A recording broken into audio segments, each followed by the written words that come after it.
Order. The member for Kooyong has the call. Madam Deputy Speaker, this is a very difficult debate. It pits our hearts against our heads. On the one hand, we all want a humane and a generous immigration system.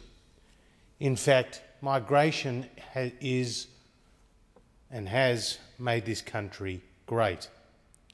I know that as a son of migrants myself, I would speak for many when I'd say, could those people on a leaky vessel making their way to Australia, could that be me?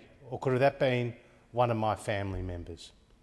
And that sense of humanity reaches out to those people, knowing that that could be one of us.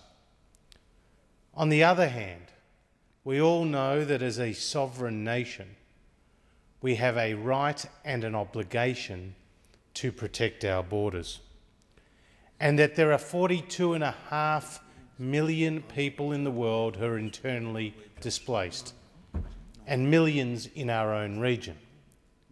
If we don't have an effective border protection policy, then it becomes a greater incentive for these people to come to Australia, and for these vulnerable people to be manipulated by the evil trade of people smuggling and the people smugglers.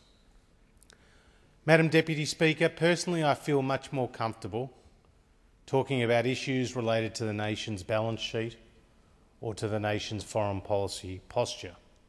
Health and education, I'm sure many people in this place would rather be talking about than border protection. But this is a necessary debate. It's a difficult debate, but one we must have because of the government's failure to protect the borders. Let's remember that under John Howard, he effectively stopped the boats. But since Kevin Rudd became Prime Minister and succeeded by Julia Gillard, we have had an onshore processing system. We've seen more than 22,000 people come in an unauthorised manner by boat. We've had more than 360 boats. It's cost more than $4.5 billion. And for the first time in 2011-12, the humanitarian program involved more onshore protection visas than offshore protection visas. And that in July of this year, we saw 1,798 people come illegally by boat, the largest on record, and the third consecutive month of the largest numbers on record. And most tragically of all, Madam Deputy Speaker, up to 1,000 people, men, women and children, have lost their lives at sea. So this policy is clearly not working. And those that decided in their wisdom at the end of 2007-2008 to unravel the successful Howard government policies, the policies that involved towing the boats back, the policies that involved offshore processing in Nauru, the policies that involved temporary protection visas. The impact of those policies has been those tragedies and those numbers that I've outlined. So it cannot be said that those on the other side and their partners in the Greens who decided to unravel the Howard policy because they thought they were taking the moral ground, it cannot be said that they have the moral ground, because this failure is their failure, and they were deadly wrong on this issue. What I find absolutely striking, Madam Deputy Speaker, is that this government is now embracing offshore processing in Nauru and Manus Island, embracing John Howard's Pacific solution. And let it be said that when John Howard and Alexander Downer and Philip Ruddock prosecuted this policy, they were deemed to be the devil incarnate by those opposite. The vitriol that they directed against the leadership of our country for defending its borders is there for all to see. They mocked our policy despite its success. Madam Deputy Speaker, we all remember the leader of the Prime Minister, then in her policy, then in charge of the immigration policy, who said, "Another boat, another policy failure." We all remember, Madam Deputy Speaker, what Julia Gillard said in 2003, and I quote, "No rational person, I would put it as highly as that, would suggest that in 10 or 20 years we will still be processing asylum seeker claims on Nauru." And I go on. The so-called Pacific solution is nothing more than the world's most extensive detour sign. Or what about Chris Evans in his address to the Refugee Council of Australia on the 17th of November 2008, who said Labor is committed to abolishing the Pacific solution. And this was one of the first things the Rudd Labor government did on taking office, and it was also one of my greatest pleasures in politics. Madam Deputy Speaker, they are wrong on this issue. They were wrong on this issue, and we have seen the price that we've paid. What they failed to understand, Madam Deputy Speaker, was that John Howard in the years to 2001 faced a similar influx of boats. In the 3 years to 2001, there were more than 12,000 unauthorised boat arrivals, more than 180 boats. But then he introduced those trifecta of measures: the offshore processing, the TPVs and the towing back the boats. The result was that in the 6 years after the introduction of those policies, only 272 people came on 16 boats. Let me repeat that. In the 3 years to 2001, 12,000 people came on 180 boats. In the 6 years after, 272 people came on 16 boats. Why did the government decide to go down this path? Well, Madam Deputy Speaker, they decided to do so because they wanted to distinguish themselves from the Howard government. This was about appealing to the base. This was about getting their own ownership of this issue, not about delivering the best results for the Australian people. What is more, Madam Deputy Speaker, is that they have, in this process of unravelling John Howard's Pacific solution, badly damaged our bilateral relationships with our key partners in the region. Take East Timor. Julia Gillard told us there was going to be an offshore processing centre in East Timor, but the Prime Minister and the President didn't even know about it. We were told there was going to be a Malaysian offshore processing effectively in a people swap deal, but the High Court insisted that it wouldn't let this go through. Then it came to Indonesia, and we had the standoff on the Oceanic Viking and all that the damage that did to that relationship. And then on Papua New Guinea, and we've had a foreign minister berate our near neighbours subsequently on a number of issues.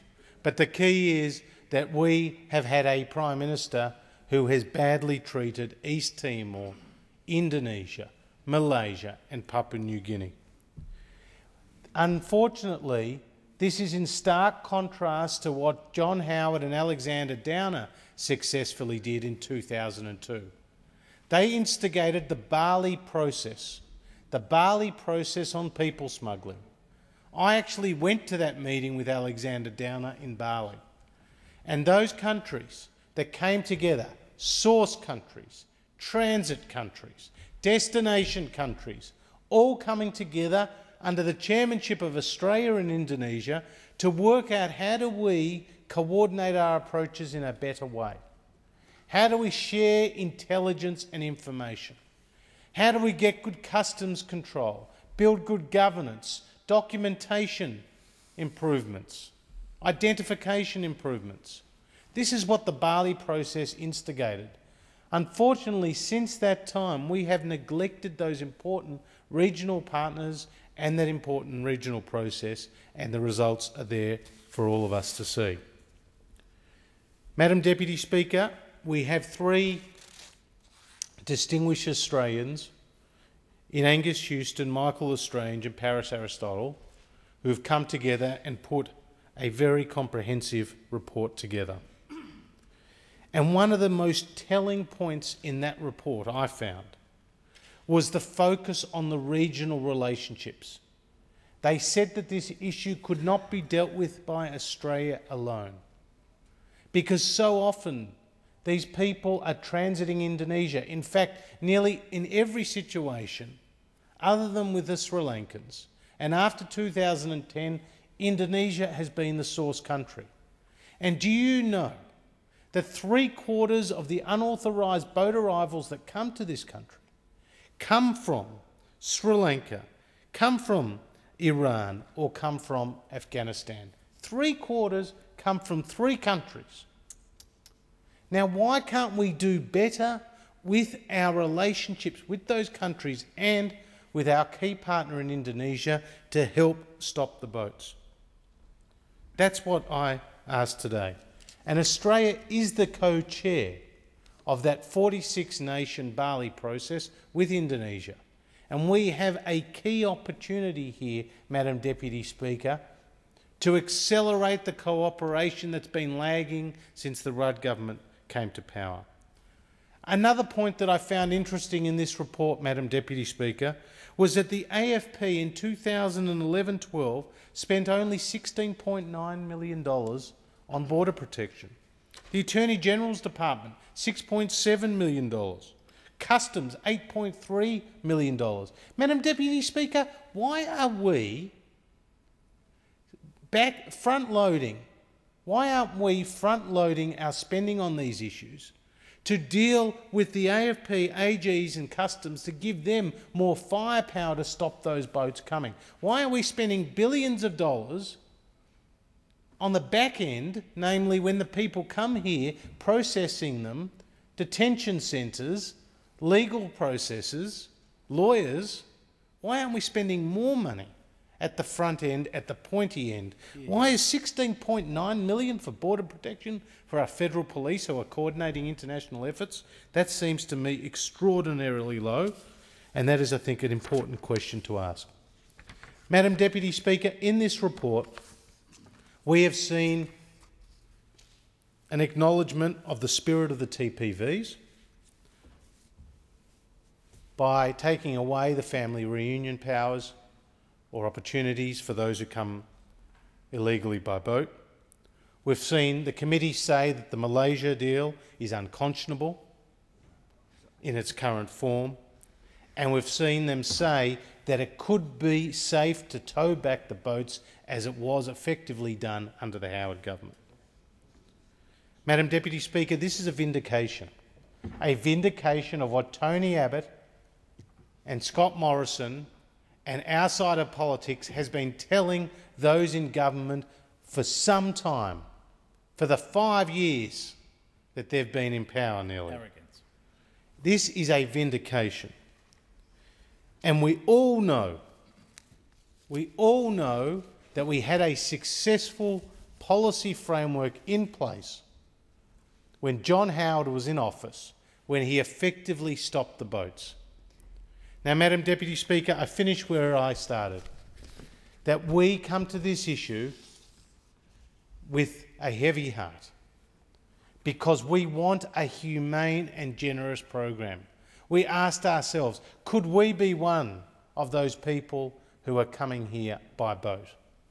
But at the same time, we acknowledge the sovereign right of Australia to effectively defend its borders and to put in place an effective policy which treats people humanely and generously, but at the same time upholds our sovereign right.